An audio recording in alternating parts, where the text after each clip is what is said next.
So yun na nga, continue na yung video ha. Kaayusin natin ha. Hindi ko maalam, nakikita yung mukha ko rito eh.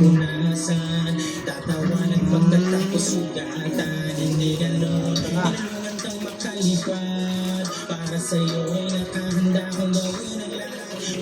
Tingnan natin kung maganda to.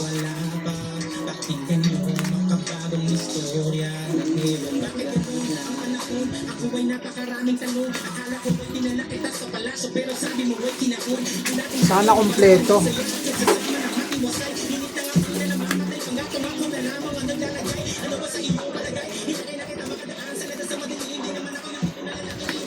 Ang tatak niya KT505 yata itong drone na to. GPS na siya. Ito na guys. Maganda to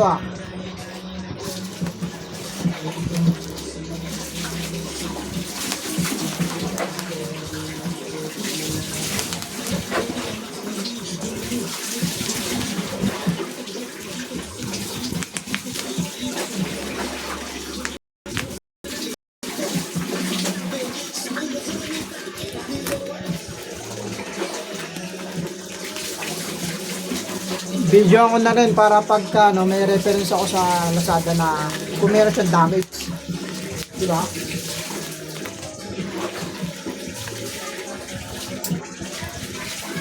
Ito na. XT505. Ganda. XT505 sa halagang 2.8. GPS drone na siya. Okay. Natin.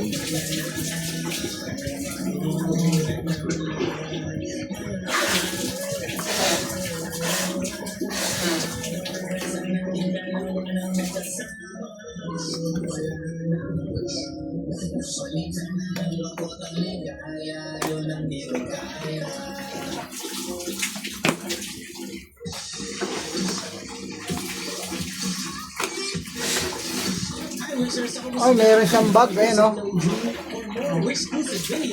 Ito ang bag niya. Kita nyo?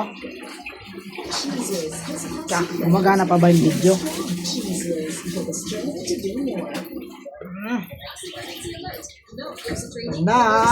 Tingnan natin,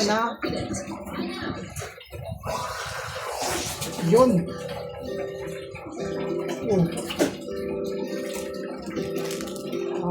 Charging port, meron siyang LC na nakasama, tapos meron siyang ano to, screwdriver.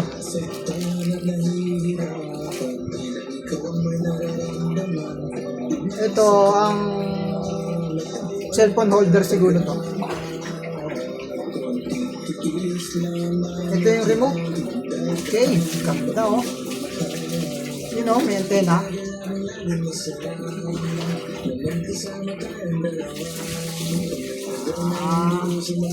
First time ko kasi magkakadrone. Testingin ko lang kung maganda ba. Ayan. Paano to? Wala.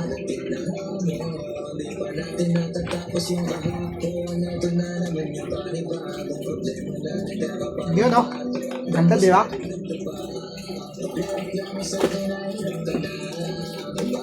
Remote control.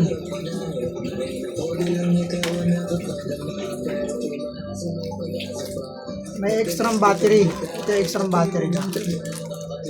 Extra battery.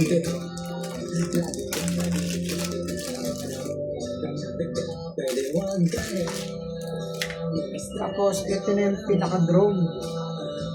Ang ganda. Ganda guys diba? Brushless na siya. Hindi ko alam kung ano yung brushless kasi ngayon magkakaroon nito. Ganda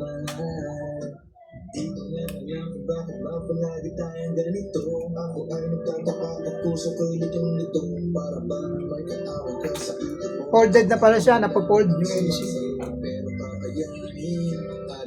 Sa pinagsamahan natin, sa pagkakalam ko na mahal mo din ako, kahit na paminsan-minsan parang gusto mo na lang akong sumunod. Ang drama, kahit wala namang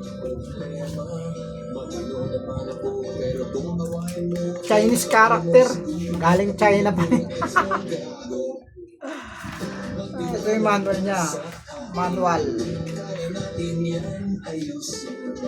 Okay naman tayo, di masyado kang praning. Pwedeng huwag ka na, tumasta na ikaw lang May plastic pa siya guys. Oh. saktan at nahihirapan. Di lang ikaw ang may nararamdaman. Tumasa ka, hanggang tayo ay magtatagal. Ano kaya ito? Tiis lamang at Wala akong alam dito eh. Kaya nagtataka, nag-iinosente pa ako guys. On natin. basta na ikaw lang Okay, ganda. Umilaw na siya.